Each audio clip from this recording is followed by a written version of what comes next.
everyone. We'll get underway. For those of you that haven't been to the Emergency Services Academy before, welcome. It's a facility we're very proud of. I'm pleased to be able to have you all here in person, and obviously we've got a really interesting couple of sessions ahead of us today, an area that's a hot topic of a lot of interest from a lot of people, and it's really great to look across the room and see the range of different agencies and backgrounds that are represented here today. So from all facets of not only fire and fire safety, but also the broader sort of fire engineering communities and fire investigation as well. If I've missed anyone, policing, so I see that before you arrest me and drag me out. No, thank you. It's great because the types of issues we're tackling with this new and emerging technology is certainly something that's going to be a challenge that draws on the expertise and the skills and the contributions that we can all make. And we're all going to be impacted or dealing with it in different ways. Before I go any further, I'd like to acknowledge the traditional owners and the land that we're on today. We're on the Darug lands, and pay our respects to their elders past, present and emerging. I'd also like to acknowledge our Aboriginal and Torres Strait Islander firefighters and the contributions they make to their communities, but also to our organisation, and welcome any Aboriginal and Torres Strait Islander people here today. We're joined this morning for the opening by Commissioner Paul Baxter, and I think that's good to have Paul here. It's an indication of the support that our organisation is showing to work into this space around new and emerging renewable energy technologies and the important impact that they will have on our society, but the importance of being able to operate and work in and around those systems safely for firefighters and for others as well. It's a big priority for us. Welcome today on behalf of AFAC, the Australasian Fire and Emergency Services Authority Council, and also the Motorola Foundation, who have been supporting this event and have made it possible. The Knowledge Event Series today is obviously looking at operational response and lithium-ion batteries. Paul, welcome to Australia. I know you've been around for a little while here. You've come at a really unusual time. No sunshine for you, lots of rain. Probably feels like you're back in Newcastle in some ways. I had a conversation with the UK Consul General the other week, and she was complaining that the only time she's had a hot summer in the last few years of her posting was when she went back to the UK in July. So the world's gone sort of upside down, I guess, in some senses. And that's probably a nice sort of lead into what we're looking at and what's driving this development of the new technologies, the fact that there are these climate pressures and changes. And so the demand and the expectation around these new technologies is only going to stay and only going to get greater. So it's important that we learn how to embrace those, operate them, but also make them as safe as possible for all of us to be able to have the positive effect that we want them to deliver, rather than the negative impacts that they may have if not dealt with properly. So Paul will be joining us today. We've got some presentations from you through the morning. We'll have a break at 12:30 for lunch, and then another session after that with Paul, and then followed by a Q&A session with Dan Meyer and Daniel O'Day from Fire and Rescue, or from RFS and Fire and Rescue New South Wales, and still facilitated by Trent Curtin, our Assistant Commissioner for Community Safety. Today is sponsored by and made possible through the support of the Motorola Foundation, and AFAC has partnered with the Motorola Foundation since 2010 to bring these types of events, sharing knowledge and insights to the fire and emergency services sector. And I'd like to welcome Mike Stein here today as the as the Motorola Foundation representative. And with the support of Motorola, we're able to hold these events and make them free of charge for everyone to come and learn from. So if I more formally introduce Paul now, Paul Christensen holds the chair of Pure and Applied Electrochemistry at Newcastle University, and is a senior advisor to the National Fire Chiefs Council.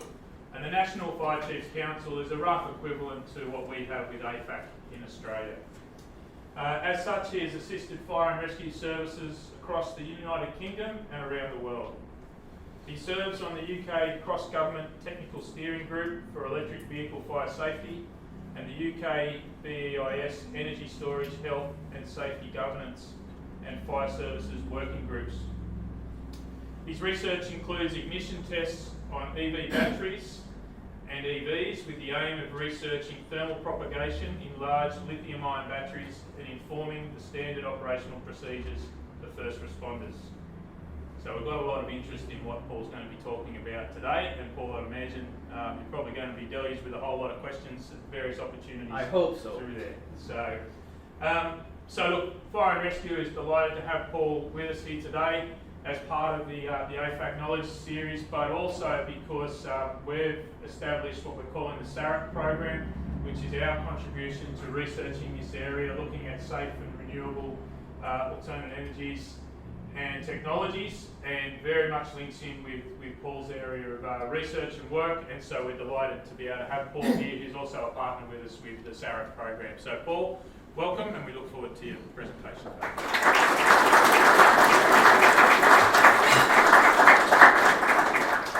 Good day!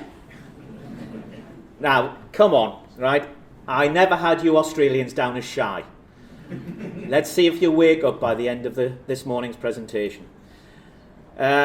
Yesterday, I would have said, say 3 weeks ago, that it rained. But having been in Darwin, I think it was just slightly moist. So yes, for some mysterious reason, AFAC asked me to talk a bit about me first.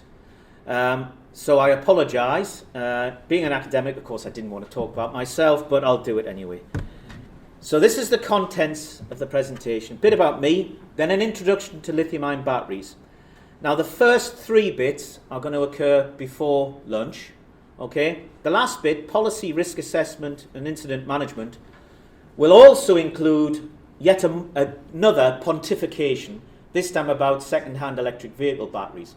But all of that will only take about half an hour, so we should be able to launch into the question session a bit earlier.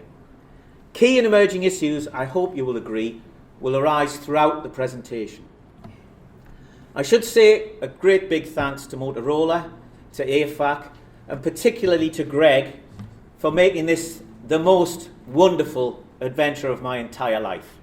Right? In these last 2.5 weeks, I have travelled probably 10 times more air miles than I have travelled in my entire life, and I never thought I'd do that. So, 1971 grammar school, year 1, isn't he cute? It's been downhill ever since then, particularly looks-wise. But I attended my first chemistry lesson, and you should see a kind of theme arising here.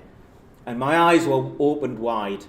I spent the next 5 years of my life, all of my pocket money, on weed killer and sugar, sodium chlorate and sugar, because I wanted to make things, I would say bombs, but there's police in the audience, so I better not. I wanted to make things go bang, and I wanted to make rockets, because sodium chlorate, when you ignite it, burns. Sadly, and this presages the rest of my professional career, I was too thick to realise that it burns too slowly to make rocket fuel. But there you go. So, I come from the rough end of a rough town called South Shields, and that's going to be recorded, so I could face some repercussions. But by some fantastic chance, I managed to get to Oxford to do my first degree. Did my PhD at the Royal Institution and Imperial College. Then I did actually a research associate job for 4 years back at Oxford before doing what all Geordies do, heading for home, and a lectureship at Newcastle University, and that's my career since. But the single most important thing that I am proud of is that last one. About 18 months ago, the NFCC made me their senior advisor, and for the first time in 37 years of professional career, I feel I'm doing something useful. And certainly these last nearly 3 weeks, I've felt very much amongst friends. So, most of my research has been pure research, spectroscopy. I'm an electrochemist, and I have been for 37 years. So, most research was on pure studies of the electrode-electrolyte interface. But I did do a lot of applied research as well, mainly on water purification. But my first paper on lithium batteries was in 1989. Pure study, nothing to do with safety. Little did I realise just how this was going to change and how important lithium-ion batteries were going to be. So things with lithium-ion batteries really kicked off with an EU grant in 2011 called LIBAMA. I can't remember what the acronym stands for, but I'm sure LIB stands for lithium-ion batteries. But what we were interested in then was to try and speed up the assessment of the quality of new lithium-ion cells on the production line. So essentially using a technique called AC impedance to try and say, yes, this is a good cell, this is a bad cell. The way that they check that in the actual factory was to leave a partially charged cell for 2 weeks and just see how rapidly the cell voltage decreased. But that took time. Could we speed it up? And we reckon we could get it down. We did get it down to 10 seconds. And that grant essentially turned into the MAT for BAT, Materials for Batteries grant, also from the EU.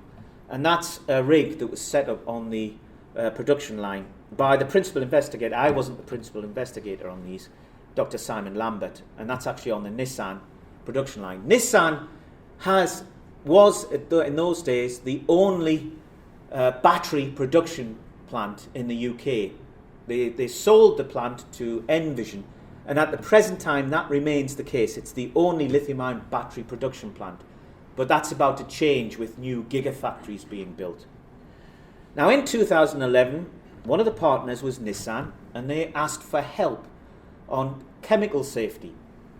So I worked with Nissan for 3 years whilst they were commissioning and operating the actual battery production line to help them with all aspects of chemical safety, mainly spillage, what you do if it lands on your skin, things like that.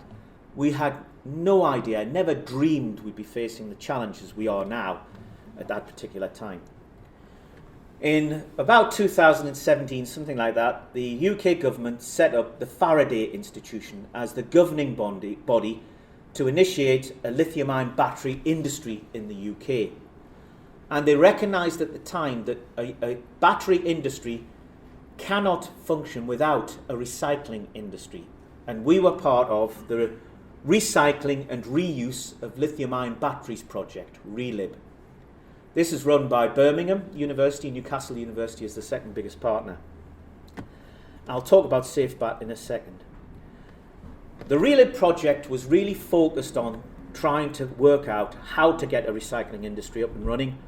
And our job in Newcastle mainly was about gateway sensing, because there was starting to emerge an industry around second-hand electric vehicle batteries. Now, this was a surprise because it was never dreamed, as you will see, that electric vehicle batteries would have a second life. What was envisaged was once they finished their time in an electric vehicle, they would go for recycling, which literally means actually recovery of the metals. That's what recycling means in its strictest terminology. So we were trying to come up with a sensing, gateway testing, sorting procedure, particularly to try and assess how long the batteries would last and whether we could give a warranty for that. Safety was kind of in the background but wasn't a major issue in those days. So the first thing we did, we bought a second-hand Nissan Leaf. We drove it around for a while, got a parking ticket. University refused to pay for the parking ticket. And then we had it cut out by a professional company and we disassembled it.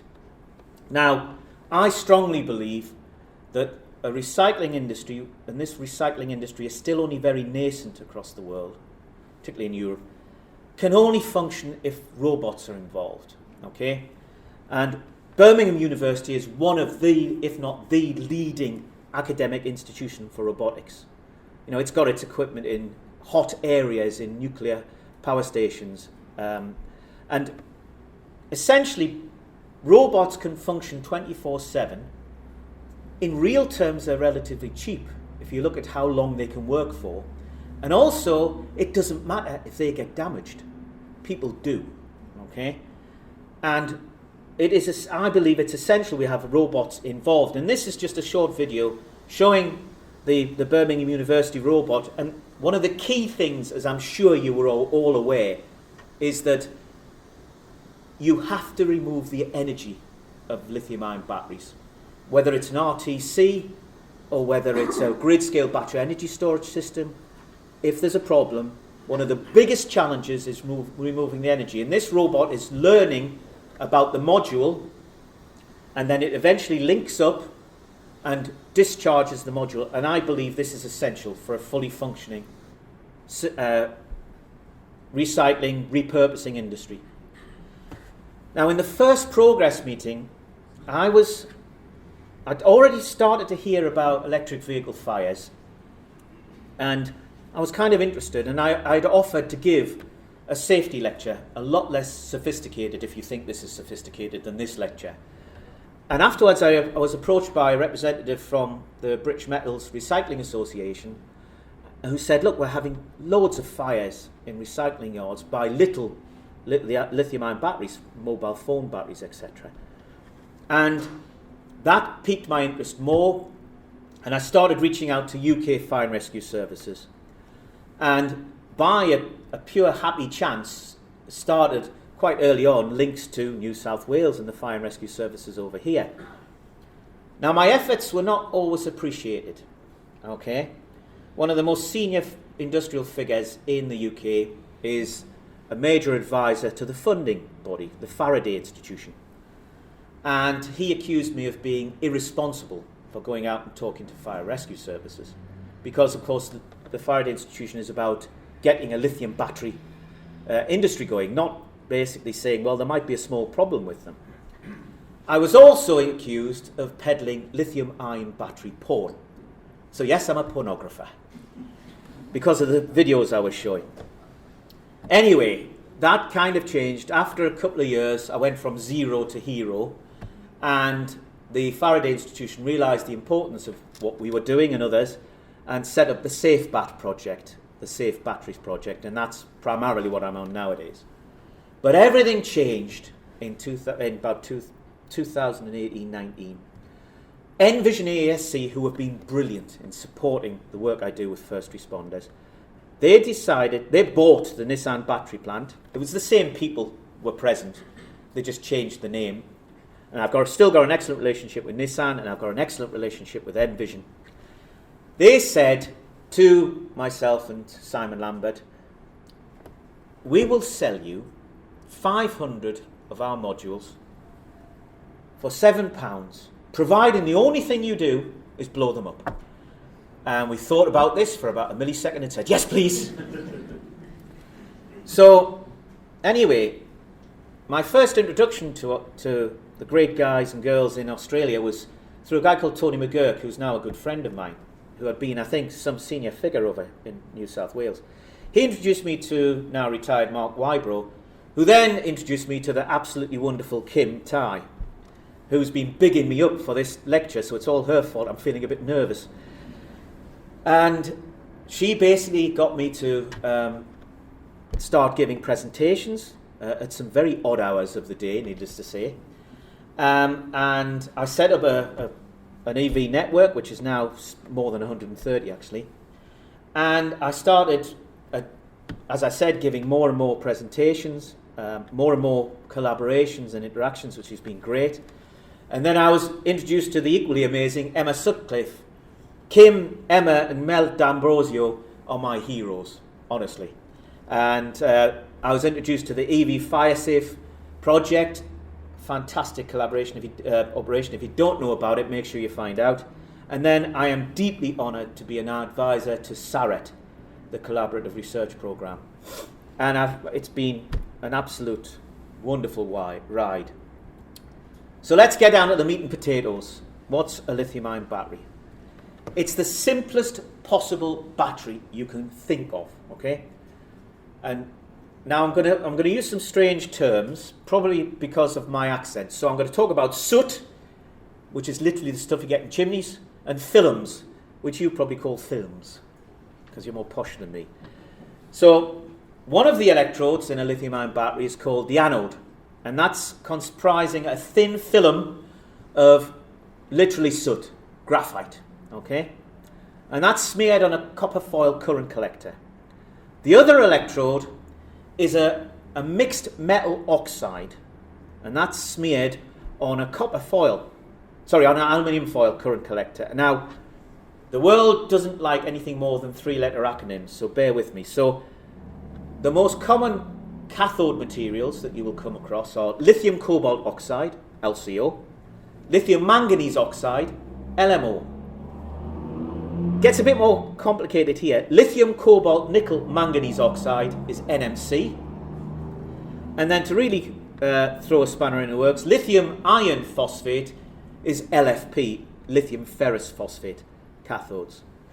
Now these electrodes are pressed tightly either side of a very thin porous plastic separator. That porous plastic separator is typically 30 microns, less than the thickness of a sheet of A4 paper, and can actually go down to 15 microns, because car companies, etc., are constantly trying to fit more energy into the fixed volume they have in the electric vehicle.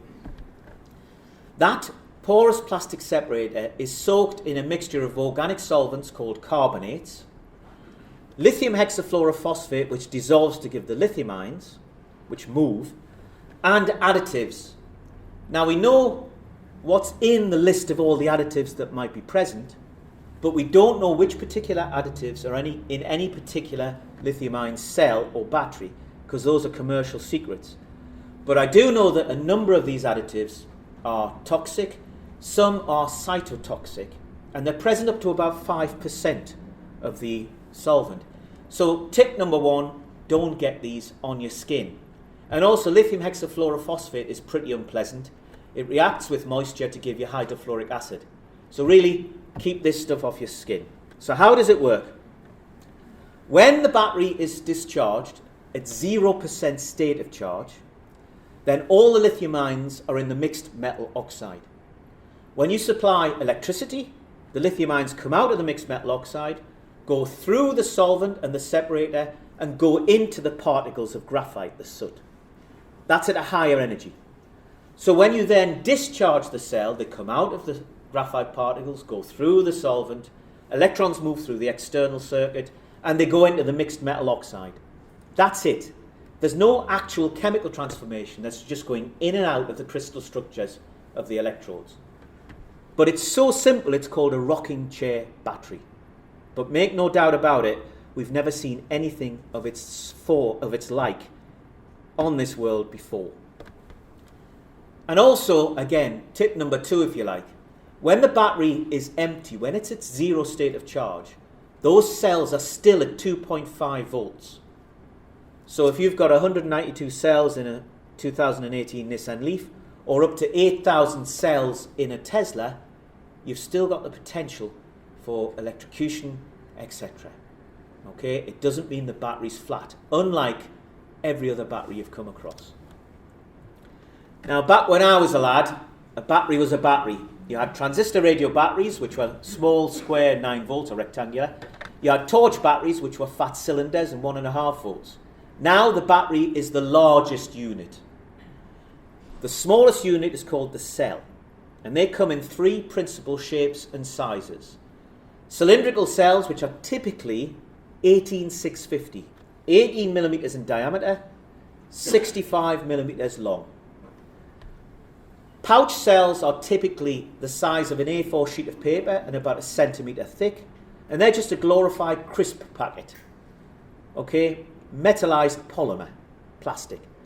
Prismatic cells are about the size of 2 20 cigarette fag packets, joined long ways on. Cylindrical and prismatic cells are in metal cans with safety caps that burst.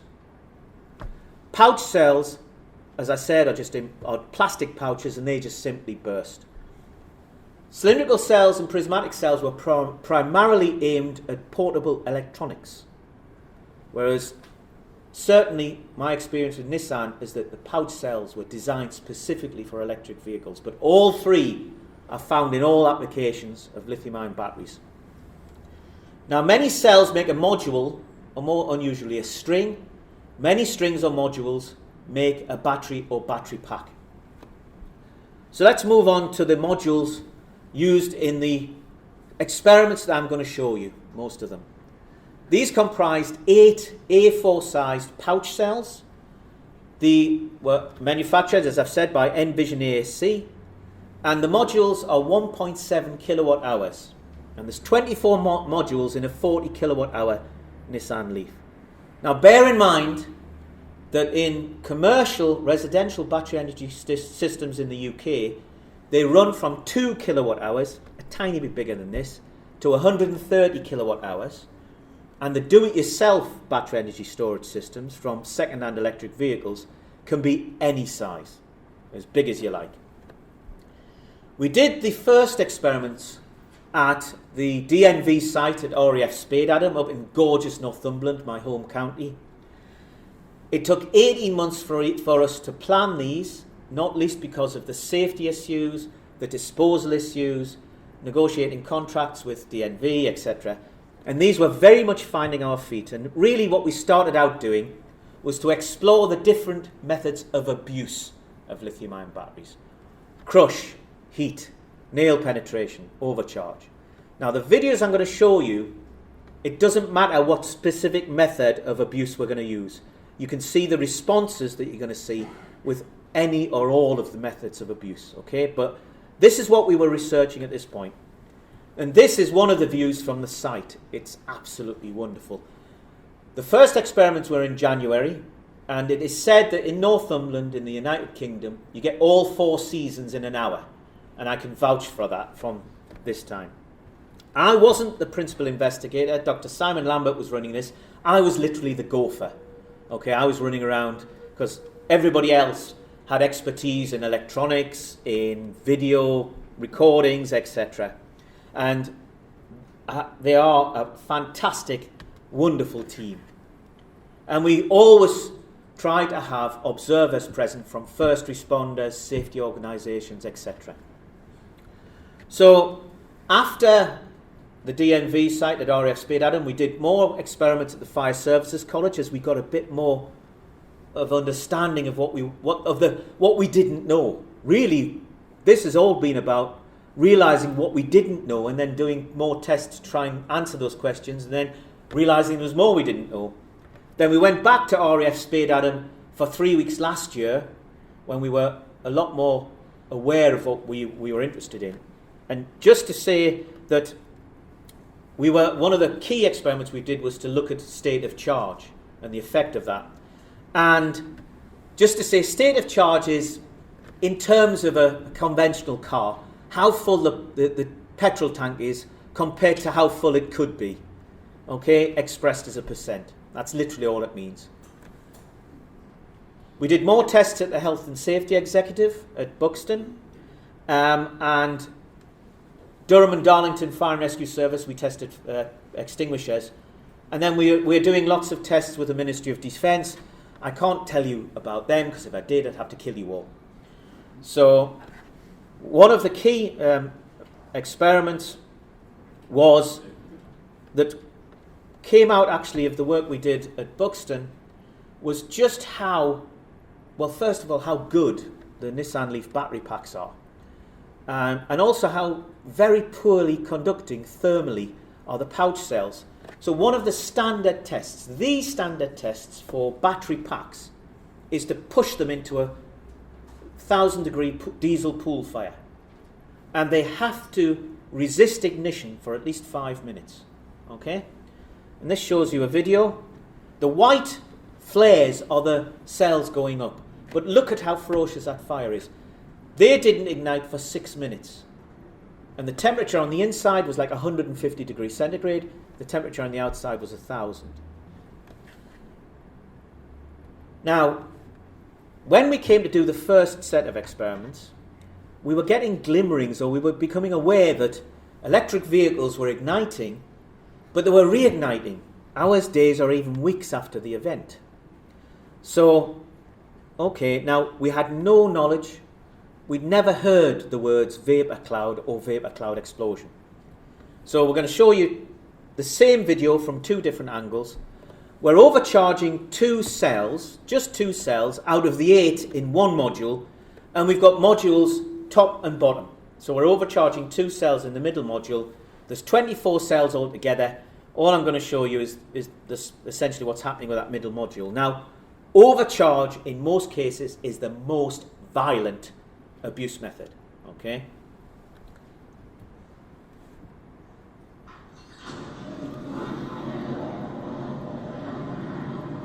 Now what you can see are 3 to 4 metre long flames. The white bits are molten aluminium. Now again, just take you back.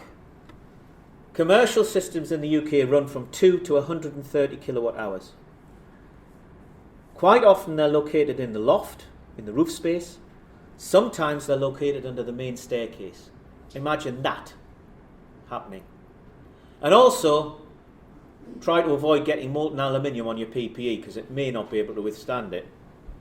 And those flames can be up to 1,000, maybe even 1,200 degrees centigrade. So then we wanted to test a foam fire extinguisher. And as you can see, managed to put the fire out. And we thought that was steam. Okay, we honestly thought that was steam. But you'll hear a bleep. There. That was a gas sensor. Now the problem is that, as I've said, you get all 4 seasons in an hour and the wind changes direction every 2 seconds. So it just so happened that that steam was being blown towards that gas sensor. And that bleep triggered some wonder. Was it steam? Now we were aware of reignition, so we left the modules, steaming away, and after 2 minutes, sure enough, off it went again.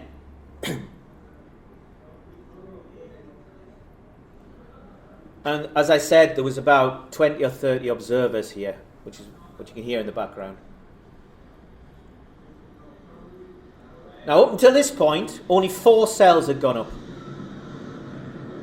Can you hear how loud that is? That tells you how much gas is produced inside those cells. And that's important for you to bear in mind. So the jagged lines are the areas of the flames calculated from the video recordings. Okay, and this is by my PhD student Malcolm Wise, along with Dr. Francesco Rastuccia from King's College. The smooth lines are the thermocouple readings. Now notice, initially there's an explosion, that black spike. We get 4 flames, and then we used the foam fire extinguisher, and that held the temperature at 100 degrees C for 2 minutes. So that's useful. That gives you time to get out, etc. But then it reignites. You can see the other 4 flames, so the 8 modules go up in that middle module. All the modules went up, all the cells and all the modules, but unfortunately the memory on the video cameras ran out, it wasn't big enough. But you can see the temperature you're getting up to there with the module. It's 800 degrees C. Those modules stayed above 300 degrees C for nearly an hour. So that's remaining as an ignition source. At this point, my student Malcolm had an idea. He said, look, I think I can calculate heat release rates from these. And he's extremely bright, far brighter than I am. I said, okay, off you go kind of thing. So we then moved to the Fire Services College in March 2020. And now we were interested in state of charge. All the accepted wisdom said the risk is greatest with high state of charge. The risk diminishes because the ferocity of the flames diminish as the state of charge diminishes. We had no reason to disagree with that. We also looked at a 5-module fire, but I'm not going to do that. As you might guess, it's more ferocious than the 3-module fire. So here we did 75% state of charge. And again, it doesn't matter what kind of abuse method, right? You will see the kind of responses you're seeing with all sorts of different kinds of abuse.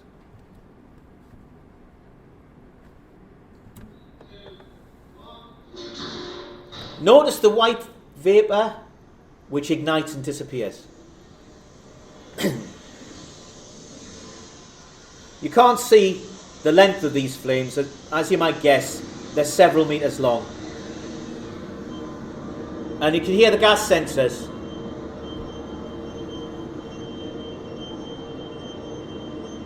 And notice the fireman with a standard thermal imaging camera, a standard TIC camera. That's important a bit later on. So that's 2 cells going up, out of the 8, and then 2 more go up and it shoots out the back. Needless to say, that camera didn't survive, but it was alright because it wasn't my camera. So then we said, okay, that's pretty ferocious. Let's do 50% state of charge.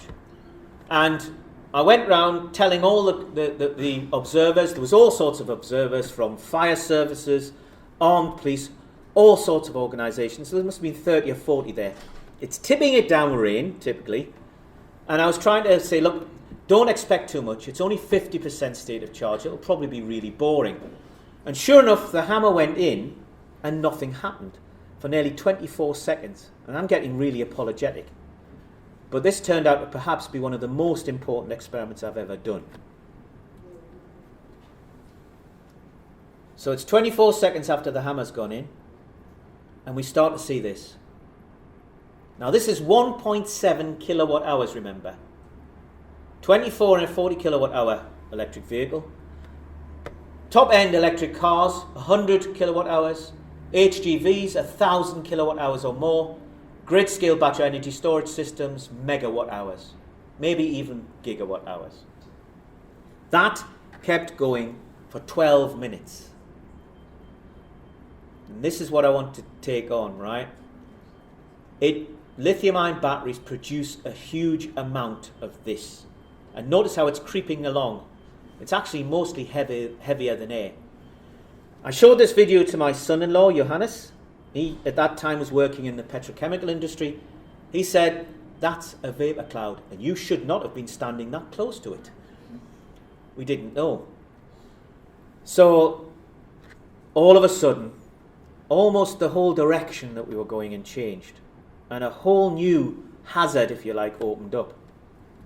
We had Draeger sensors. Draeger have been great. They continue to support us by lending us their sensors.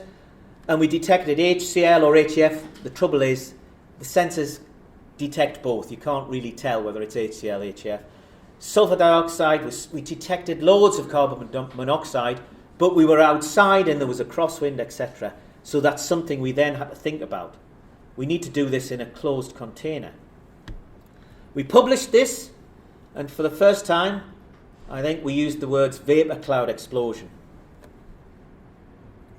So, needless to say, I've been in communication with Fire Chief Tom Abbott, who was great. They'd had a major explosion that nearly killed 4 fire officers in Surprise in Arizona. And I'd been in communication with Tom. I'd read everything I possibly could. And I emailed him after these experiments in April and said, Tom, I think you had a vapour cloud explosion. I think that's what the McMicken explosion was. And he said, Paul, you might be right. And later in that summer, the 2 main reports were published. For the first time, you saw the words vapour cloud explosion. Whether or not it was to do with what I'd said to Tom, I do not know. Now that's important because the McMicken lithium-ion battery energy storage system explosion in Surprise caused a paradigm shift. That's when people woke up. It's not the first explosion of these big grid-scale systems by a long chalk, but that's when things changed. So you can see the battery energy storage. It's a standard C container surrounded by a chain metal fence. 2 megawatt hours, not particularly big.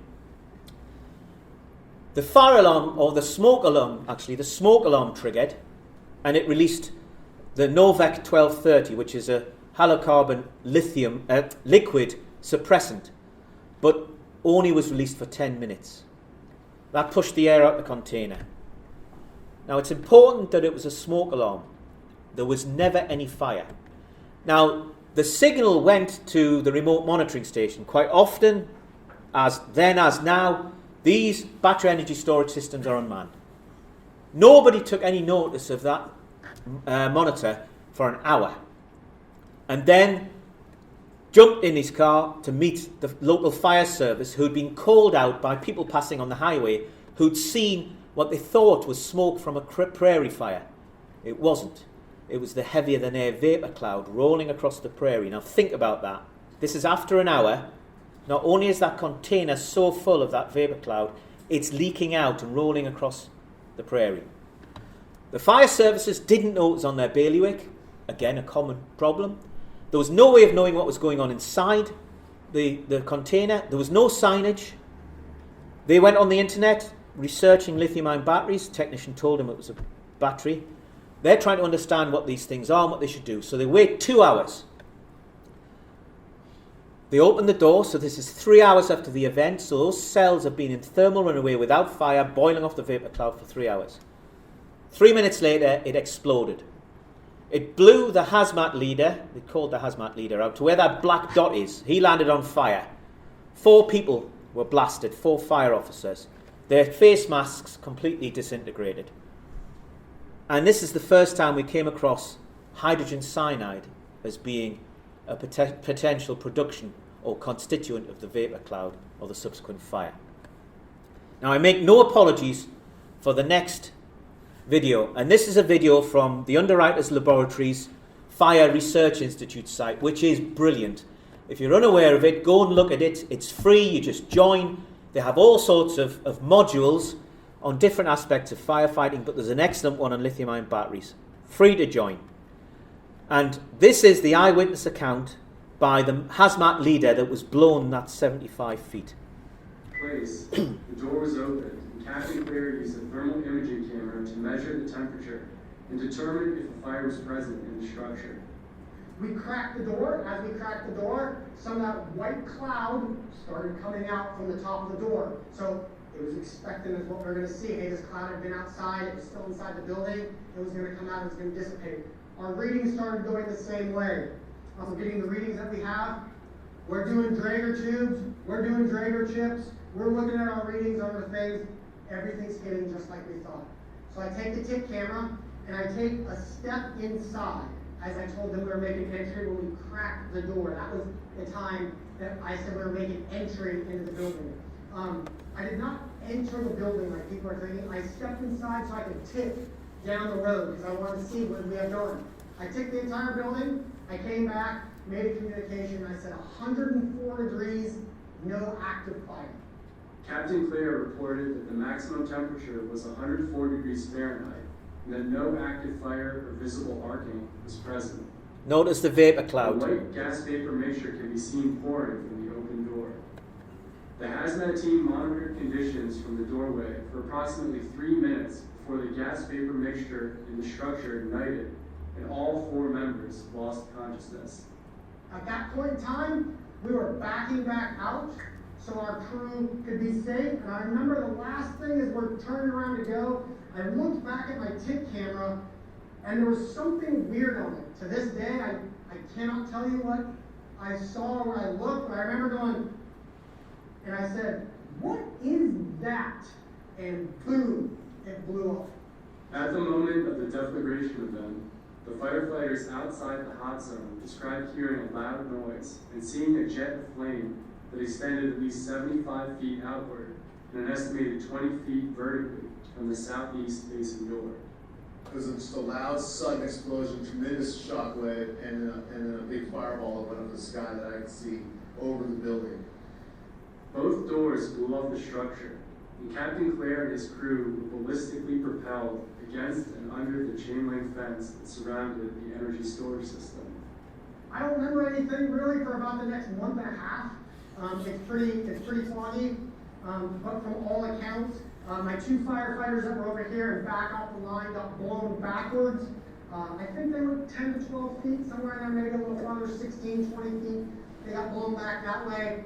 Justin got blown back this way, and I told you he was by the door. So the door got ripped off of his hinges, and unfortunately that hit his leg and did the damage to his leg and knocked him backwards. And I took the blunt of the explosion coming off that exhaust port through the door, and it knocked me back. I hit the post of the fence, went down, created a hole through the fence so some of my guys could follow me through it, right, as they got blown back, bounced across the desert a bunch of different ways, and landed unconscious, unresponsive, in a bush burning in the rest of the desert that was going on. The approximate location of all team members before and after the deflagration event can be seen here. So on the 26th of March, after our fire service experiments, fire service college experiments, we go into lockdown, and I've got a new mission. Okay, the vapour cloud explosion is the understated hazard. And we've finally started to put things together. Lithium-ion cells go into thermal runaway. They generate the vapour cloud first. If that ignites immediately, you get fire. If ignition is delayed, you can get explosion. But all the reports we've been seeing about gas, steam, smoke, they were all this different parts in time of the same sequence of events. So I decide I'm going to educate as many first responders as possible. I end up giving 2 or even 5 or more presentations a week to fire services across the world. And I started my email network to exchange information, best practice, etc. I've now got more than 130 and it's increasing every day. We now have to think and plan. 50% state of charge. Does that mean that it's not the case that the bigger the state of charge, the greater the hazard, just that as you decrease the state of charge, the hazard changes from fire to explosion? If so, can we create vapour clouds and then try and cause one to deflagrate? And can we indeed calculate heat release rates from video recordings, which is what Malcolm wanted to do? There is some evidence in the literature that lower state of charge does cause, it does shift the hazard from fire to explosion, but most people, and it doesn't matter how big the battery is, whether you're using an electric vehicle or a single cell, most researchers drive them all the way into fire. They don't try and just drive them into thermal runaway without fire to look at the vapour cloud. And that's still the case. Can we understand what reactions lead to thermal runaway? We know as a community, an academic community, we know what the reactions are, but put 2 academics into a room and you get 5 different opinions. Okay? And having been in management, I know that trying to manage academics is like trying to herd cats. What is the reaction that catapults the lithium-ion cell into thermal runaway? And can we fight large lithium-ion batteries, fires, and how do we do it? So this is our site. In spring of last year, we spent 3 weeks in April and May. That's the ISO container that we were going to try and detonate the vapour cloud explosions, and that's Malcolm Wise's experiment with the ring of video cameras and the video cameras hanging from above. Now, as I said, there's a theme here. I'm having a whale of a time. And on site, we had access to an RAF drone. Okay? So this is the site. You can see the ISO container. Behind it is the telemetry cabin. And that's monitoring all sorts. Thermocouples, voltage, current, the video cameras. Then on the hill there are the observation cabins where we were sent whenever we set up an experiment. And tucked around the corner is where I spent most of the time charging the batteries. I was a gopher again. Now, this perhaps is, I think, the second most, if maybe joint most important test we did. Nail penetration at 40% SOC. We discovered, indeed, that if we only partially charged our modules to 35 or 40%, less than half full, we could delay ignition or we could stop it altogether and we could just generate the vapour cloud. So this is nail penetration. And again, think about this. In a building, in a home, in a cupboard, in a bedroom, under the stairs, in the loft. That's the heavy metal nanoparticles, the black stuff, and then off comes the vapour cloud. We've got a clear plastic blast wall behind us, so it darkens after a while when the vapour cloud starts creeping down it, and there's various squibs going off. We didn't succeed in igniting a vapour cloud explosion because we were below the lower explosion limit, which is estimated to be 6 to 11%. The higher explosion limit is believed to be around 40%. But the immediate danger to life and health is below the lower explosion limit. Now look at that red text. 300 to 6,000 litres per kilowatt hour of the vapour cloud. That's a 1.7 kilowatt hour module. Look at the volume of gas that's coming off. And that's obviously you can't see the hydrogen that's coming off as well. It's creeping along the ceiling. Now we always see two forms of the vapour cloud, and you can see the second form there, the heavier than air. Both forms are always produced, but only one dominates, and we cannot predict at the present time which dominates. It seems to have something to do with the cathode chemistry, perhaps even the form factor of the cells. But notice, I don't know about you, but I find that really creepy. Now, when the module finally ignites, you'll see those gases reverse direction as they are consumed. As first responders, think about that. In a building, in a home, as I've said, and you don't know it's there. In the UK, there's no requirement to tell first responders if there's any lithium-ion batteries present. And that's only 1.7 kilowatt hours. Now, we also had gas sensors, and we positioned them in various places. In some cases, we had them halfway up the wall to look at layering. So look at the left-hand plot. This is carbon monoxide. Now, two of the experiments, the green and the red line, the module ignited after a minute. The black line, the module did not ignite at all. And you can see how much carbon monoxide is given off.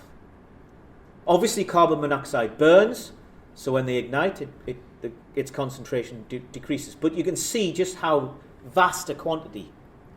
On the right, we see hydrogen. Hydrogen is produced in the pre-ignition stage, as is the carbon monoxide. And that hydrogen does actually tend to hang around, even though the thing's on fire. But you can see how much hydrogen is produced in that container. Hydrogen cyanide burns, of course, so when it ignited, it burnt away completely. But you can see that it hovers around 25 parts per million when the module didn't ignite. We also saw sulfur dioxide. Now, there shouldn't be any sulfur present in the batteries. But we do know that sulfur is present in some of the additives. So sulfur dioxide, and indeed the composition of the gases, the vapour cloud or the fumes, can also depend upon the additives, which are commercial secrets. And sulfur, of course, sulfur dioxide doesn't burn. So it's a production of that pre-combustion phase. Right? So what you've got is thermal runaway, gases produced, pre-combustion by pyrolysis, chemical combustion without air, then ignition. Right? If it doesn't ignite immediately. So this is Malcolm Why's experiment with Dr. Francesco Restuccia, a brilliant scientist from King's College. He specialises in fire. First thing to notice is that that hammer is 23 kilograms, and there's a nail on the end, but the abuse method doesn't matter. We've got a ring of video cameras, and we've got video cameras hanging from the overbar. Look what happens to the hammer. This is just two thin sheets of metal enclosing 8 cells. The 2 sheets of metal are just joined by little tabs. It's meant to burst apart if the cells swell.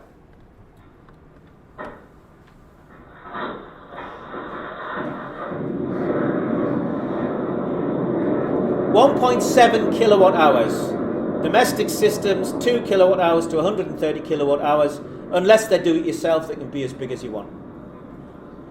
First thing you saw was the black nanoparticles ejected, then the flames, which 3-4 meters long. Now, you will generally hear that an electric vehicle fire is no different from an internal combustion electric vehicle fire, ICEV. There are about 5 to 10 megawatts of total energy given off, etc. Maybe more hydrofluoric acid gas than a petrol vehicle. Now this shows you Malcolm's data. He did indeed work out the heat release rates, the jagged lines. The smooth lines are the total heat release in kilojoules. You can see it's highly directional. The flames are highly directional, and that's the difference. It's the difference between a ball of flame and a blowtorch. Now the form factor has an effect. All the experiments I've shown you now are pouch cells. I'm going to show you an experiment with a small battery, 2 kilowatt hours, this time prismatic cells. We've overcharged all the cells all together, okay? And the blast caps have popped one after another and filled this metal box with the vapour cloud. The metal box is riveted together, okay? So it's held together by hundreds of rivets. 2 kilowatt hours.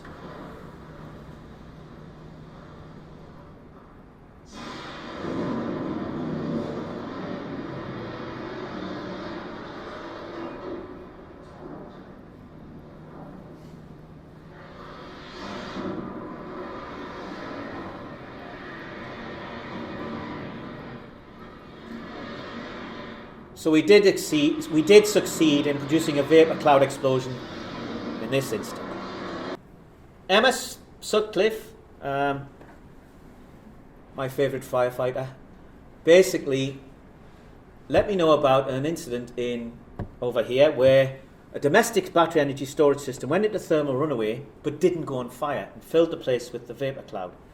And the firefighters discovered that their thermal imaging cameras couldn't locate the heat source. They were being confused by the vapour cloud. And that made me think of the 50% SOC experiment where we'd actually used a thermal imaging camera. So if you look at the temperature at the bottom, it never gets above 127 degrees centigrade, despite the fact the camera is focused right on the module. And what you can't see is all the vapour cloud between the module and the camera. And if you look at the right-hand plots, those are the thermocouples. You could see the temperature is way above 400 degrees centigrade. But that vapour cloud is essentially filtering the far infrared radiation, which is then not reaching the camera effectively. So it's confusing the camera. Okay, now thermal runaway need not result in fire. Lesson number 1. It doesn't mean fire. Thermal runaway is that process inside the cell generating the gases and the heat. When the cell bursts, you don't need fire. You may have it, or you may not. If it doesn't ignite immediately, the vapour cloud, which is toxic and flammable, is continually produced. If then ignition takes place, you've got the vapour cloud explosion. If there's immediate ignition, you get the rocket-like flames. If you put the fire out without cooling the cells and stopping thermal propagation, and that is the key, then you will continue to get the vapour cloud and you risk the hazard flipping from fire to explosion. Cue the fire extinguisher tests. So we did these at Durham and Darlington Fire and Rescue Service. Great bunch of guys and girls who are really, really helpful. Really helpful. Now, there's only a few sites in the UK where you can do these large-scale battery ignition tests, partly because of worries over the environment. So Durham and Darlington have got a full scrubbing system for the gases that came off, and they didn't charge us for the facilities because we were testing fire extinguishers. Okay? Now, my bugbear then and still now is domestic battery energy storage systems. So we had 5 of our modules, 8 cells per module again. We overcharged 2 cells in the second bottom module. We expected that module and the module beneath to go into thermal runaway, and we wanted to see whether the fire suppression systems would stop thermal propagation to the top 3 modules. And this kind of represents the kind of battery energy storage system you might see in the UK with a solar array on the roof. Around about 10 kilowatt hours roughly. We also had thermocouples. I'm not going to go into the data there, but we left the fire to develop for a minute. We didn't want to leave it for a whole 5 minutes to mimic the arrival time of the fire and rescue services. And then we deployed the suppressant, and the fire officer was in full breathing apparatus, full PPE, etc. Now we should note the Fire Association, which is the trade organisation for small producers, were really great. They gave us £10,000 to fund these studies, but as you might guess, they're quite expensive, so we could only do 1 5-module test per suppressant. And really, that's not good science. You need to do at least 3 to check reproducibility. But we were really looking for an indication. We tried liquid nitrogen. I'm not going to bother showing you that because it was utterly useless. We only tried it on 1 module and it just vaporized before it reached the module. We tried cold cut cobra and F500. And we allowed the fire to burn for 1 minute before we deployed the fire suppressant. So this is the cold cut Cobra. It's a water lance with an abrasive in it, and the operator knew precisely where to position it to cut through the actual module that was in thermal runaway. So he knew what to do, and he cut clean through both sides of the case and the module. So that's the vapor cloud. We're overcharging 2 cells, and then off it goes. So in he comes, a minute later. Notice the flames are still there.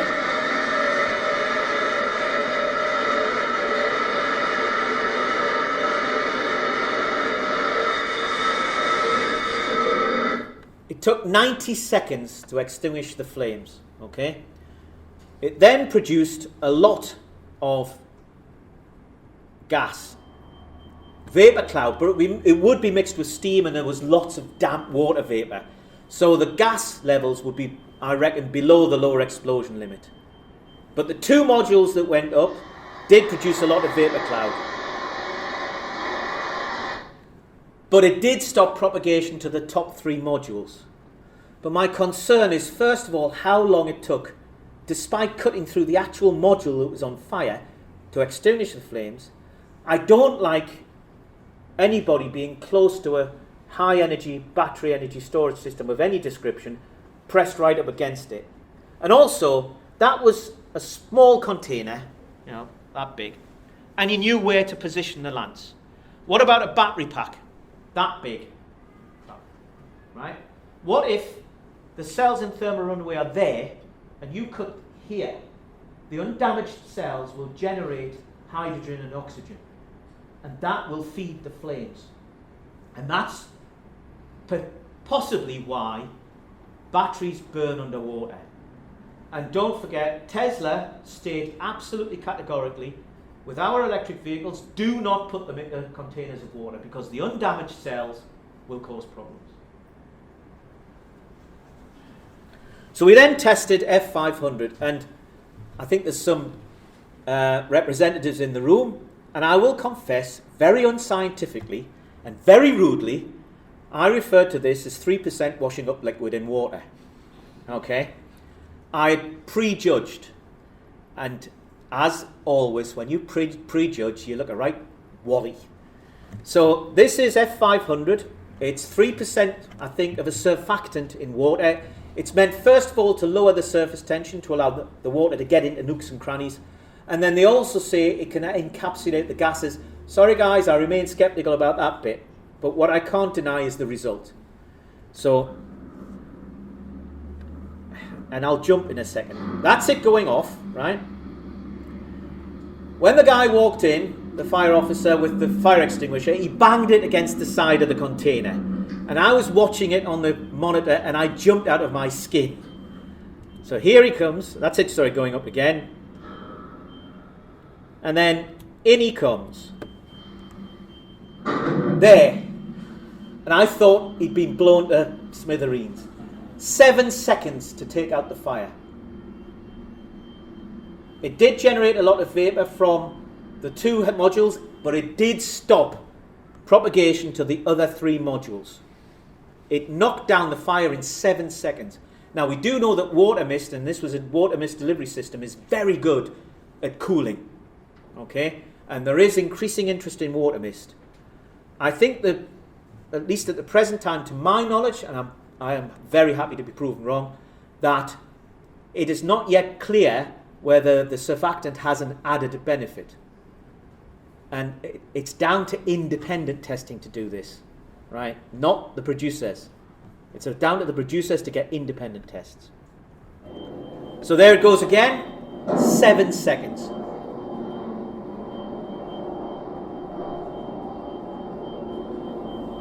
Lithium-ion phosphate batteries, lithium ferrous phosphate batteries, are often said to be the safest batteries.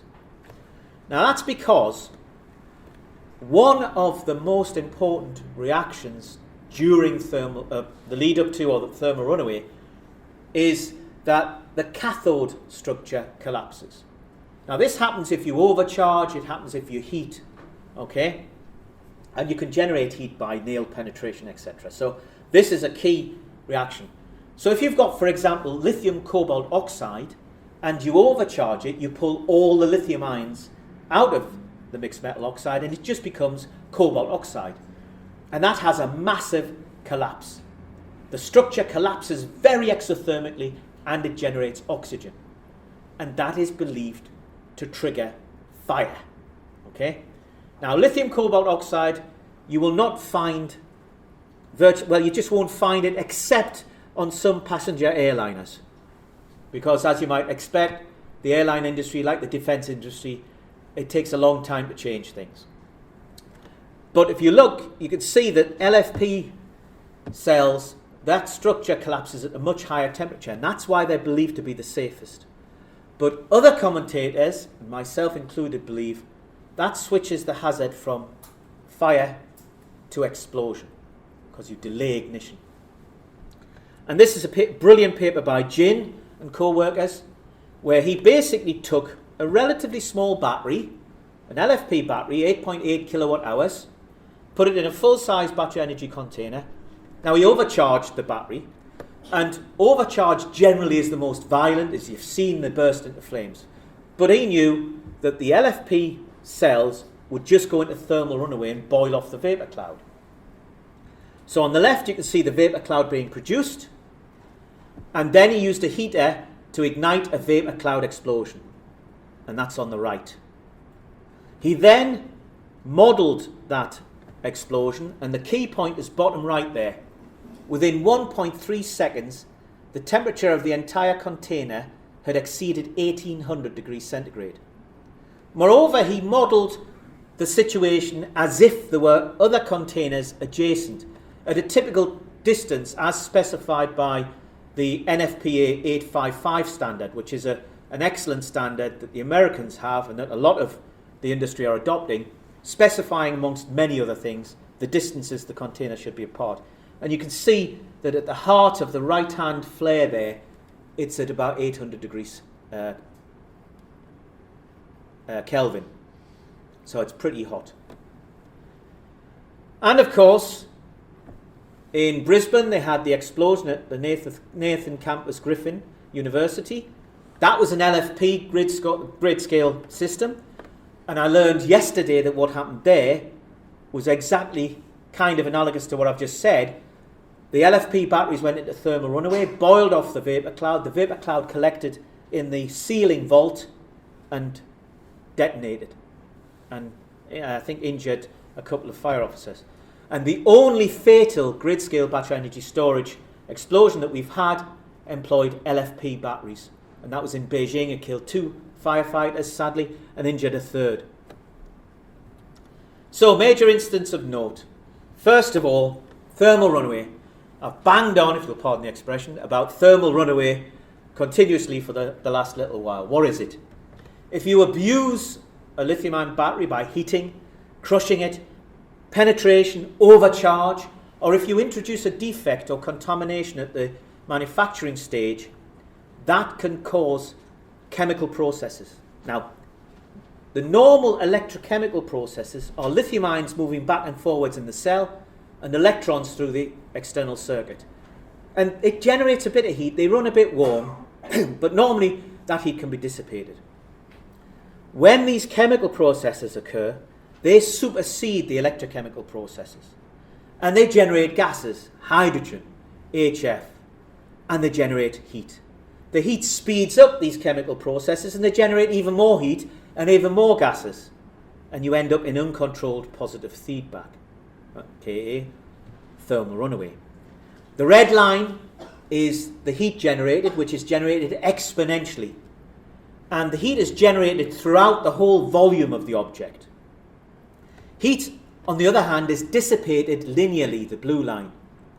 And that is only dissipated through the surfaces of the object.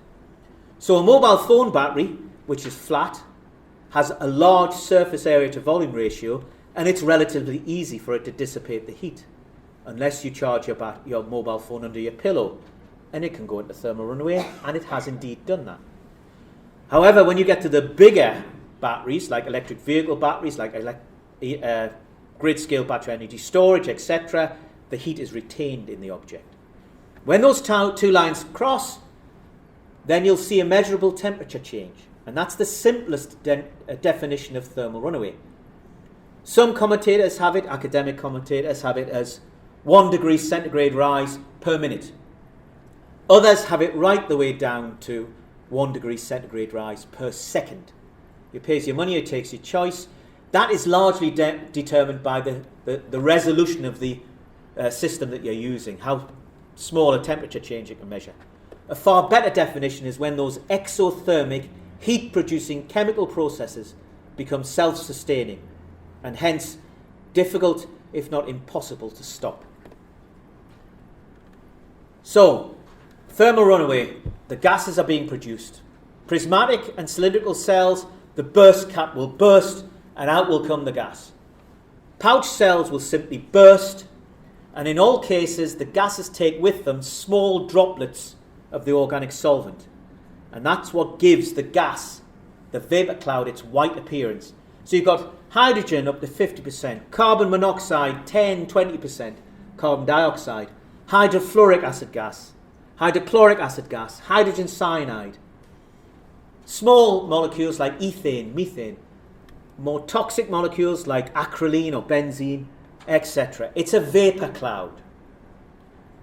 And up until our work, people have been reporting gas, steam, smoke, and they were reporting different stages in that sequence of events.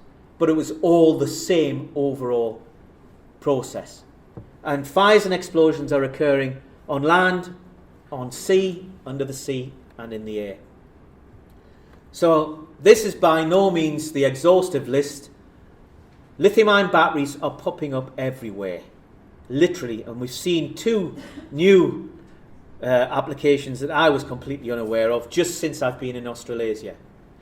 Now, if I do nothing else but get you to remember the next slide, I'll have done my job.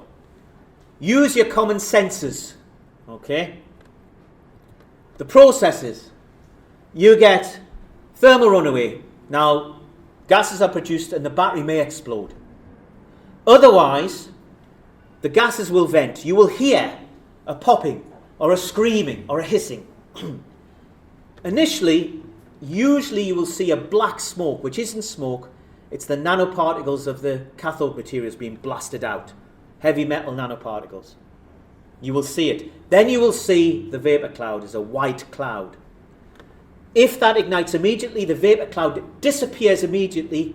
You get a very thin fume, 1,000 degrees centigrade rocket-like flames, and then when it's all over, the plastics burn with a thick smoky fume. If it doesn't ignite immediately, then that vapour cloud is toxic, of course, and you may have a vapour cloud explosion. And when it's all over, you've got stranded electrical energy, the risk of arc flash, electrocution.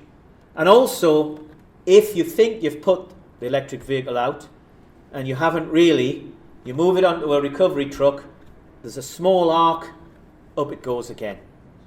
Reignition, and reignition has occurred hours, days, weeks after the incident, and has done so many times. So let's look at the first thing, the battery exploding. This is a Tesla on the Moscow freeway. It's the newspaper The Sun's video. It's not the battery's fault. The Tesla hits another car, crashes into the post of the bridge on the right. But bear in mind, there's no petrol or diesel on board.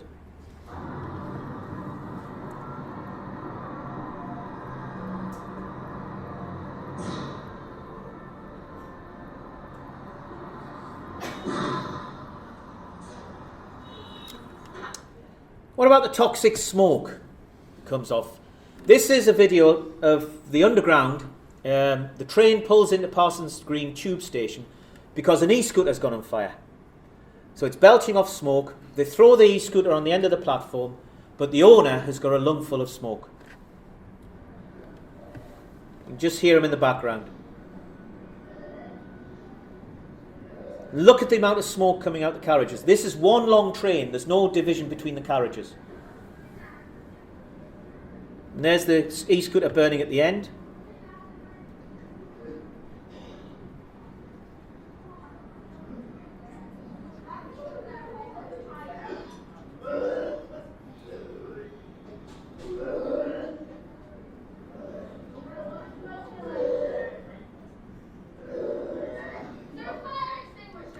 Fire extinguisher would be absolutely useless. This is the rocket-like flames that you can get from electric vehicles. This is in California. Notice the position for future reference. Now the next video is a famous one from the internet, and I watched this many times before I twigged it's a vapor cloud explosion. It's the Chinese electric buses. They're open-sided, right? So the vapor cloud is not confined on a university campus. Wrongly, they attribute the white vapour to smoke, which is common. It's time-lapse photography. And you can see the fire load in the background going up. The thing about electric vehicle batteries is when you get the directional flames, it's perfect to hit the battery of the electric vehicle next to you.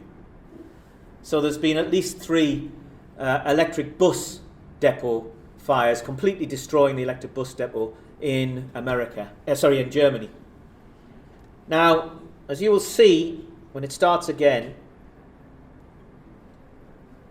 and it's the first few seconds that catches the attention,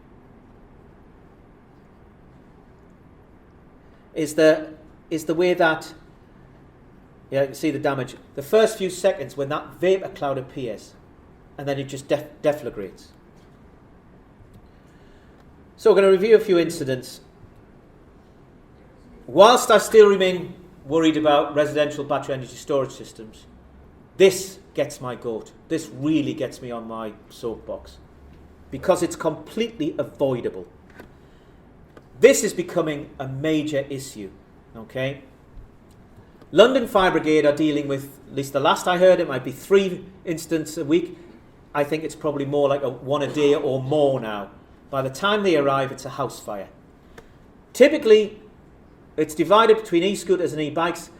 This is a series of, this is an e-bike where delivery riders, delivering food from takeaways, encouraged to make their own batteries from cells bought on the internet by their company, make their own batteries so they can swap the battery whilst they're on their delivery rounds. Inevitably, they're not paid much, so they live in low-grade accommodation.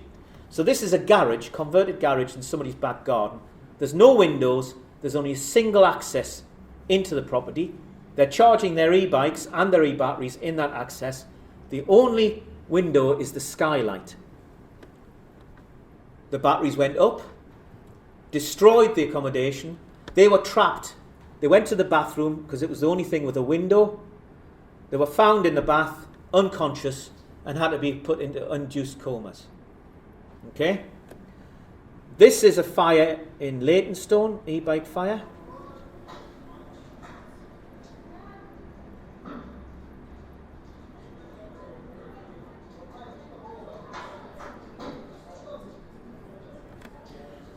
Now remember, from my research and the literature, from my own research, practical research, estimate 300 to 6,000 litres per kilowatt hour vapor cloud per kilowatt hour. E-scooters are around 1/4 kilowatt hour to 1/2 kilowatt hour. It's 1/2 kilowatt hour, that's 150 to 3,000 litres. And the videos I've seen have not persuaded me that this is wrong. Okay?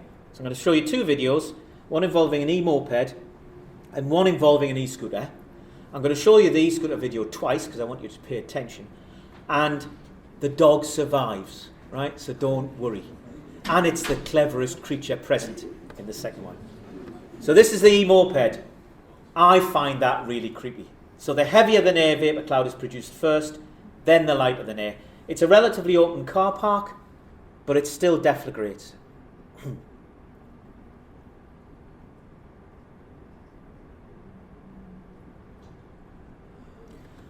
Now in the next one, it's an e-scooter.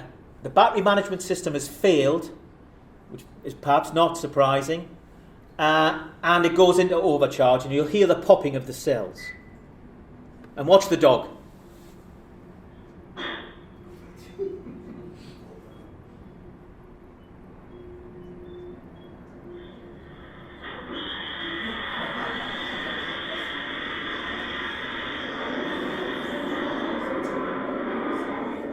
I'm aware that there was an explosion. I think, again, it was in Brisbane, in a flat. It blew the window out. It was an e-bike or an e-scooter. It blew the window completely out, and it moved the partition wall between the two flats. It was such a violent explosion. A lot of vapour is produced, and vapour cloud explosions thus can occur anywhere. Now let's watch that again. How long do they have between the first pop and that explosion?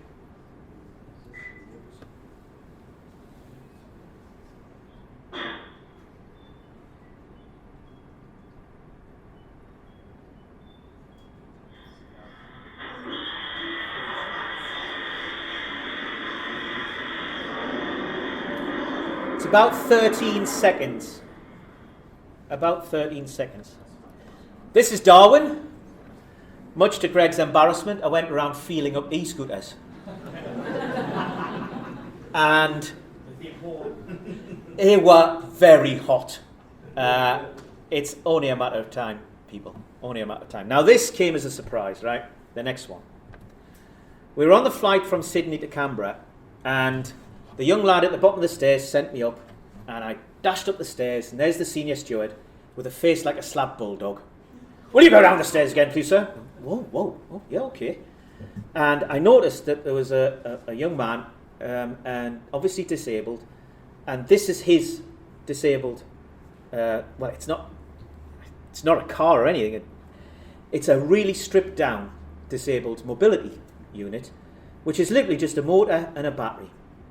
But that battery, 0.25 kilowatt hours, comparable to the e-scooter battery you saw just go up there, gas explosion, is about that big.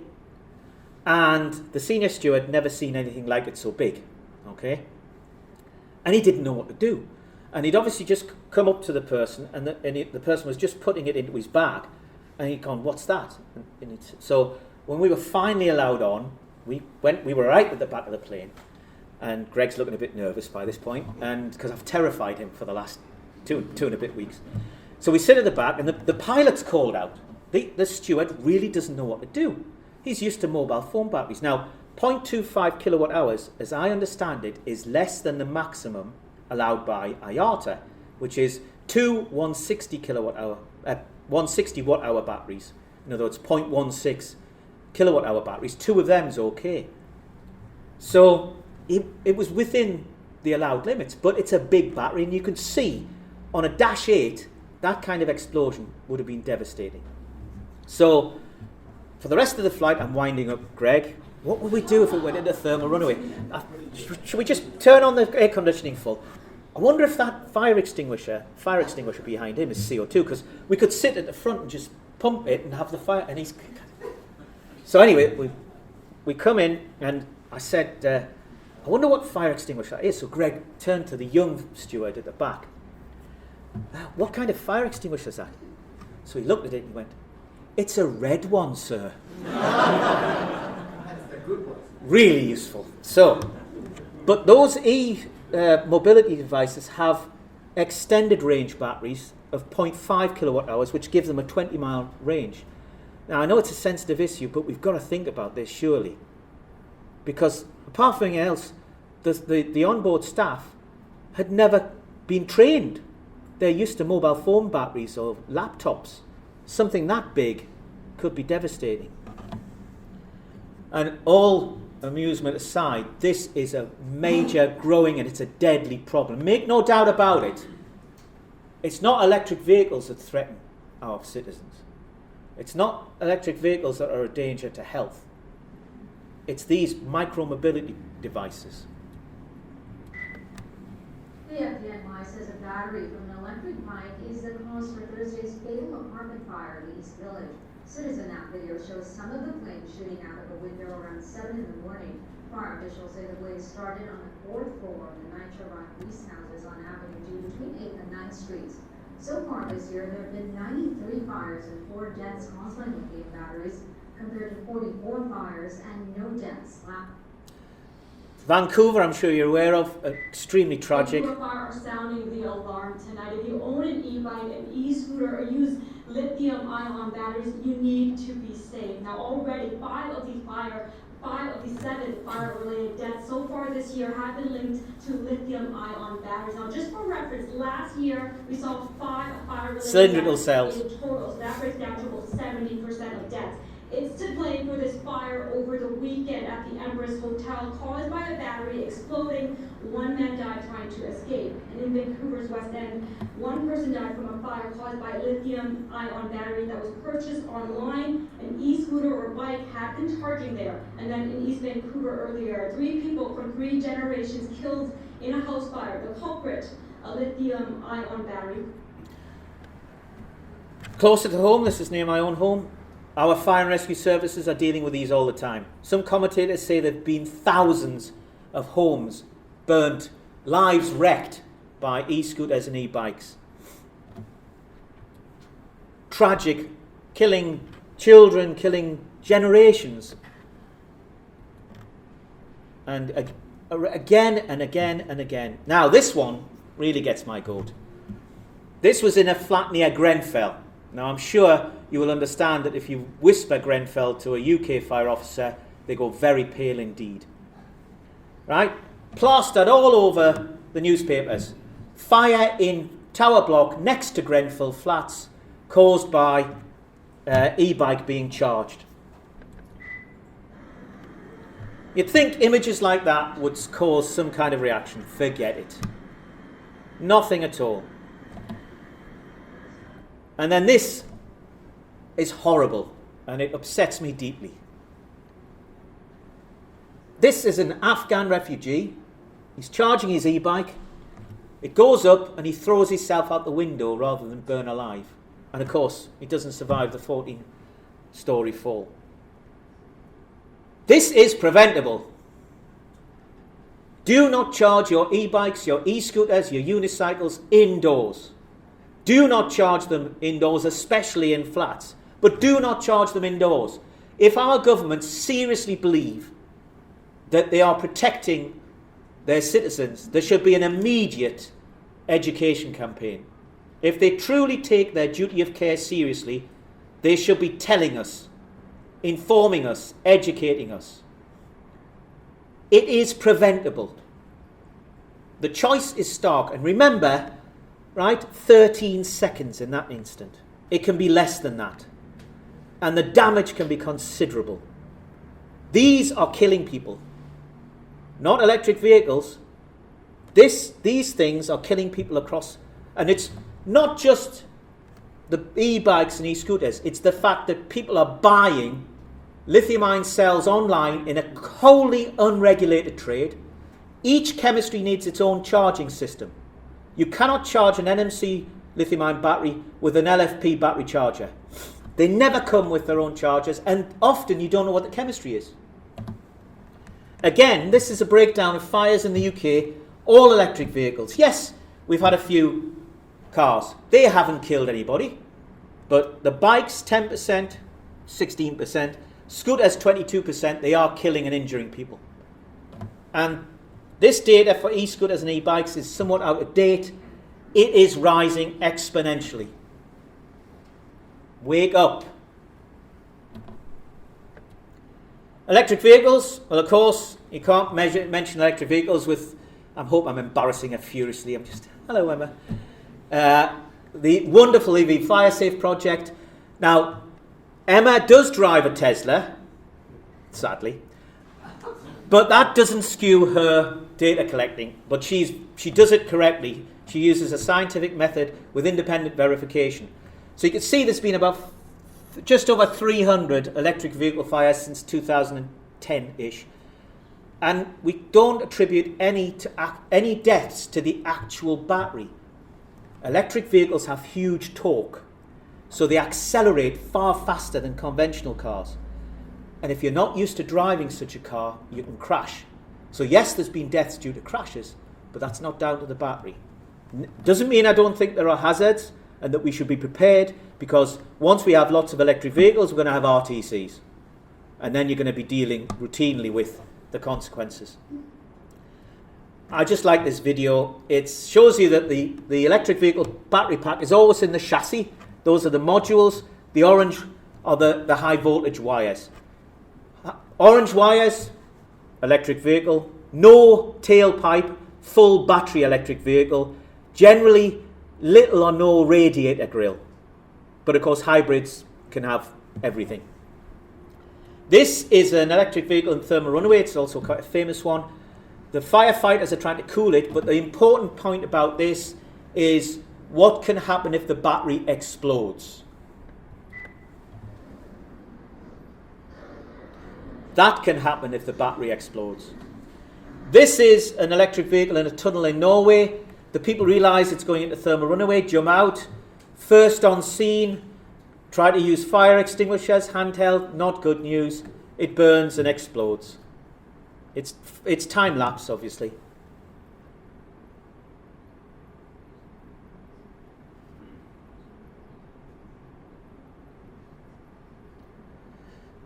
They're putting themselves at risk. You can see the vapour cloud boiling off. Luckily, the tunnel ventilation is carrying everything away, and there it goes, it explodes. Now, the BYD blade battery is called the Neverfire. Now, I'm not sure for certain whether the BYD is in the tang, etc., but this is a tang going up.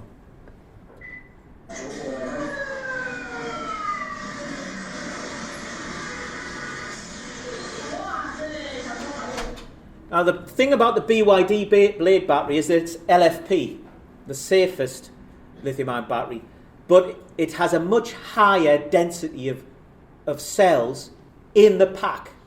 Because a normal pack, you've got air, space, you've got metal rods, you've got the wires and everything.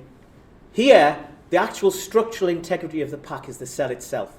So you can get comparable energy densities to the more higher energy density chemistries. And there are worries about impact protection. And we do know, or at least we've heard, but it can't be confirmed, that there are 7 electric vehicle fires per day in China. I don't know whether this has been confirmed since, but there seems to be a lack of information. Now, this is a Tesla. The Tesla ran over some debris, punctured the battery case. Since then, they've put a metal plate to protect the battery case. But the key thing about this is how long between vapor cloud and explosion.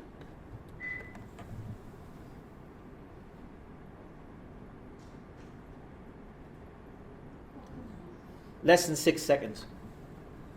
Couldn't resist this. It's not just Teslas. There are electric vehicles that have been submerged across in Florida. They've dried out and they've gone up. I cannot find out any details. Media reports, before there seems to have been a lack of information, were 4 electric vehicles have gone up. There's been whispers that there might be up to 60 and 600 submerged. But there seems to have been cease and desist notices flying around everywhere. I've also heard unofficially that they're planning to auction the ones that haven't gone up. I don't know. It'll be interesting when we finally learn the truth. This is a good one to show you how good your fire hoses will be. This is an electric bus that went up in London. All the electric buses were subsequently pulled from service. It was surrounded on either side by conventional diesel buses.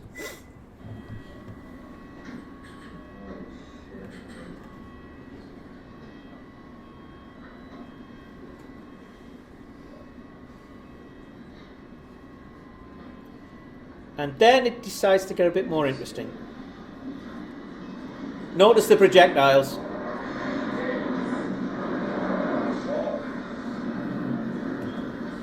And that's the aftermath. I think you can guess which was the electric bus. Paris have had 2, and they've pulled the electric buses. You can see the white is probably the molten aluminium.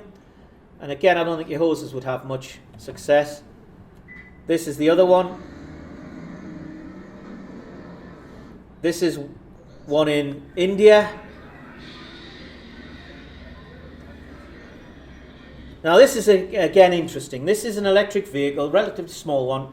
It caught fire and they dumped it into a skip full of water with the battery submerged, but it kept igniting. And again, I think This is because the undamaged cells generate hydrogen and oxygen, and it perpetuates the fire. If you do a really rough calculation, right, I'm not a mathematician, but if you compare a pool fire in say a 2 meter wide tunnel to the heat released by the same amount of energy, but in a lithium-ion battery, but in a directional way, then the heat incident on that small area is 315 times the heat incident on the same area if it's going in all directions. But don't quote me on that, that's a really rough. But this brings me to something else about structural damage. So this again is a domestic energy storage system. Last year at DNV, we're overcharging the 2 cells in that module on the end. There's 8 modules, so 64 cells. Only 2 cells go up during this video. Listen for the crackling.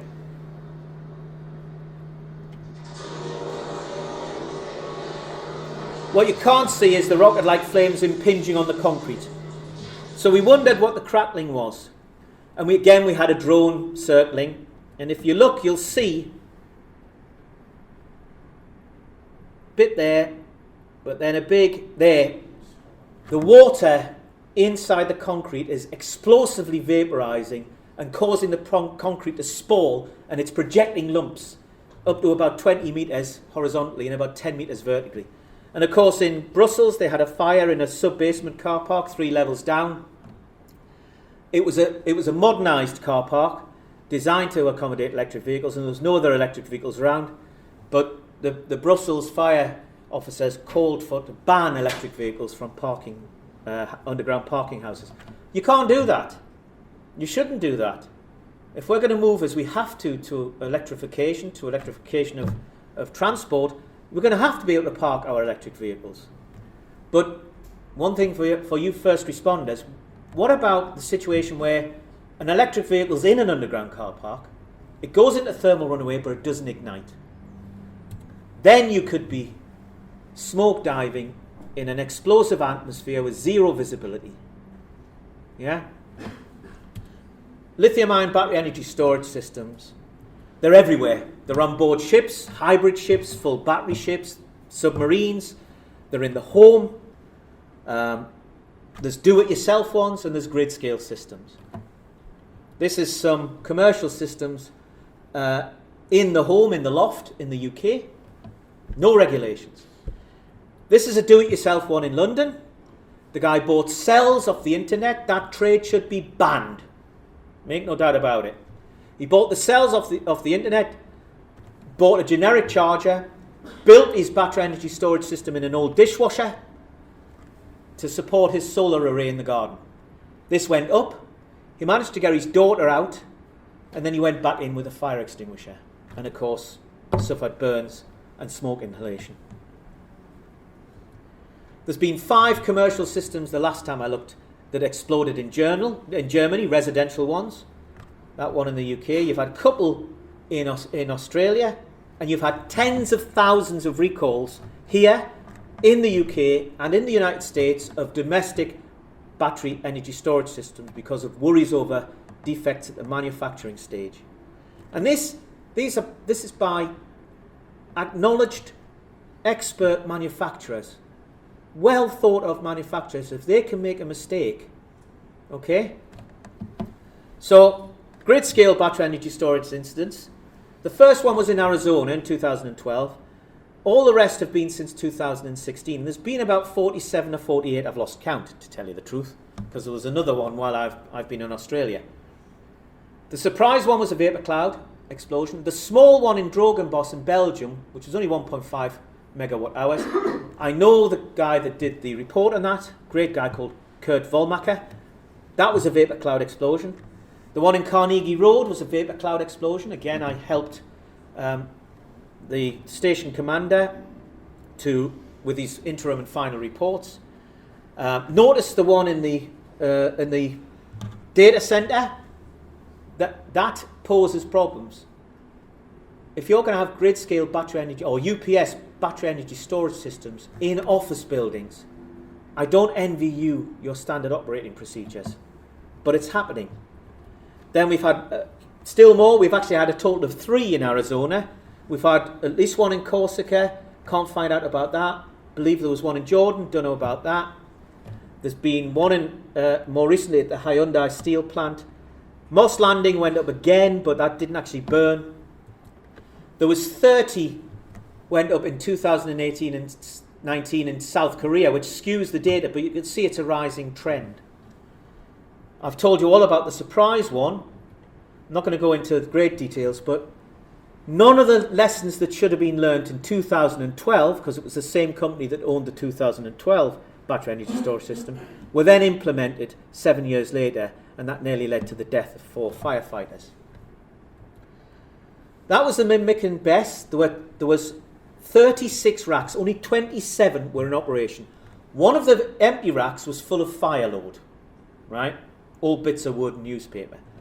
Only 1 rack went up. Only 1 rack went into thermal runaway, and maybe not all the cells in that 1 rack. That's equivalent to 90 kilowatt hours. That's a high-end, posh electric vehicle car. But only 1 rack out of those 36 boiled off the vapour cloud over a 3-hour period and then detonated. Again, you know, the smoke alarm went off, but the telemetry failed. No backup system. So you didn't know what was going on inside of there. There should be an external panel. The key point is that thermal runaway does not necessarily mean fire. Okay? And as you know, that was the size of the plume, the explosion of fire that threw the hazmat leader 75 feet. I estimate between 27 and 540 metre cubed of gas was produced during that period, if all went up. There should have been 2 red flags. There was a major humidity excursion a few days before. It went high. And then on the day that the explosion occurred, the charging current dropped dramatically. Both of those should have shut down the system and had the maintenance crew out. But maintenance doesn't necessarily feature high on the agenda, in my experience, having now been asked to assess grid-scale battery energy storage systems. Now, I don't want to go into the major detail here, you can read that, but basically there was 2 views of what caused the explosion. The first one, based on the fact that every cell that they checked in the original container and in a sister container in a different site had lithium metal plating on the anode soot particles. Now, lithium metal should never be there unless the cell's been abused. Lithium metal is bad news. Eventually, it can cause the temperature at which thermal runaway occurs to drop right the way down. Some people say to 60 degrees centigrade, some people say even down to 30 degrees centigrade. But also, if you keep plating lithium metal, you get dendrites growing, and they grow across to the other electrode, touch it, and you get a massive internal short circuit and bang. Okay? That was the view of the owners based on the report they commissioned from DNV. Now, DNV weren't allowed or didn't attend the site. The battery manufacturers also said, yes, there's lithium metal plating, but that did not cause the explosion. It was an arc flash due to poor isolation or insulation. And I tend to believe that because of the evidence. Okay? Now, in South Korea, there's been now 36 fires and explosions. It's cost the country, 1 billion Australian dollars. There have been failures down to poor procedures. But what's becoming more and more apparent is that this idea of isolation, insulation, failing is actually growing. And that's not going to be constrained just to these fires in South Korea. Because it looks like they did a perfectly good job with their electrical equipment, their high power electrical equipment, but it still occurred. Generating, for example, common mode noise, which is 1,000 volts peak to peak, and that just renders trying to measure temperature or the charge you've passed, try to estimate state of charge, or whether it's been overcharged, impossible. And that's, I think, this business about isolation, insulation, common mode noise is going to be behind a lot of the problems we're seeing. But we only know for sure what happened with one of those 46 or 47 battery energy storage systems, and that's the surprise one because of the secrecy surrounding all of these. So that's what I thought was the most recent one in September. Fire officers injured. I can't find anything else about it. But there's since been one in Kakao, again in South Korea, that caused havoc, as you can see. And this was in a building, a UPS system. So they're coming to basements, they're coming to mid-floors, rooftops of apartment buildings, etc. First, shout out, well actually it's the second one after the one to EV Fire Safe. This is an excellent guide. What you should be aware of when you come to design your battery energy storage system and your solar array. How to plan your site, how much water you're going to need, how to set up your emergency response plan. I am not aware of anything else like this in the world. This is brilliant. There's been loads of maritime ones as well, including vapor cloud explosions, but this is probably the most high profile. The Felicity Ace, filled with top-end Maseratis, oh isn't it sad, Maseratis, Porsche, etc., but also electric vehicles, and I don't think that's smoke. The crew abandoned it immediately, quite rightly, and they just wouldn't put firefighters on board to try and fight the fires. The captain said the electric vehicles were making things too difficult. I don't believe that's smoke. This is a recent one involving the Viking Gumea. Viking is a major travel company that has these beautiful cruisers on the rivers of Europe. They use Novec 1230 as their fire suppressant. It doesn't work for lithium-ion batteries, I'm sorry. And they had an explosion on board. And it seems that the use of these kind of fire suppression systems is normal on these kind of ships. And probably they designed them before we became aware of the vapor cloud hazard. And they really do need to think about it. Some don't. This is a shout out to David Smythe. He runs fireblanket.com. He gave me this video and permission to show it to you. He got a shock. Don't get me wrong, fire blankets have a role to play, just like water lances have a role to play. But we need to fully understand the risks and hazards. These firefighters at Hariba Myra, which is the big collision testing centre in the UK, did not understand the risk. They sent an electric vehicle into fire. They dragged the fire blanket over it. It cut off the fire. No fire underneath their fire blanket, but they were seeing this thick white stuff coming off and they assumed it was smoke. So there was still fire underneath. So they were completely unaware there was an explosion hazard. So they're walking around, tamping down the blanket, and then they decide to pull the blanket back. Now notice there's no fire, none whatsoever. It's boiling off the vapor cloud. So this is one of those where I've got to touch the screen. Watch the guy on the right.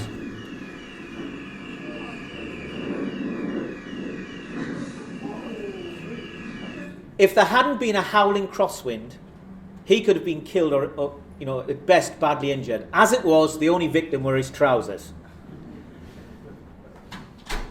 You must be fully aware if you're using any of these suppression systems. Now, this is a fire service in the UK. I'm not going to say which one. Protect the innocent. They had never been trained about lithium-ion batteries. So the owner noticed that his car was apparently smoking, so he pulled it back down the driveway, jumped out, phoned the fire brigade. When the fire brigade arrived, it was completely quiescent. So this guy's got his COVID mask on and a handheld CO2 extinguisher, and he's getting right down to the battery pack. He's completely unaware that it's gone into thermal runaway at the back, and you can see he's perfectly positioned for those rocket-like flames. Don't try and take out an electric vehicle fire with a handheld fire extinguisher. And first on scene is a worry, okay, for house, battery energy storage systems, for electric vehicles, etc. Some don'ts, and I'm sure I don't need to take calls to Newcastle, as it's said here. There are a lot of companies out there trying to sell you suppression systems. At the present time, I'm not aware of any major government authority advocating any particular fire suppression system. Unless and until we have independent tests, then basically take a skeptical view. I don't like putting first on scene or first responders close to large battery energy storage systems. And please remember, a suppression system that kills flames without stopping thermal propagation, switches the hazard from fire to explosion, and it can flip back and forwards. Now, thought experiment. You arrive on scene of an RTC, they're in a ditch, the person inside is trapped. What do you do? Now, I don't have the answers, okay? Not all the answers. I don't know what the answer is. It starts to hiss. You hear a popping. Then you see the vapour cloud. What do you do? Well, it's not a thought experiment.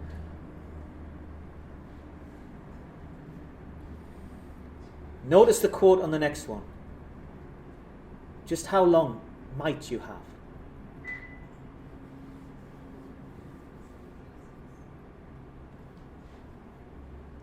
(6 seconds or less? Thank you very much for your kind attention.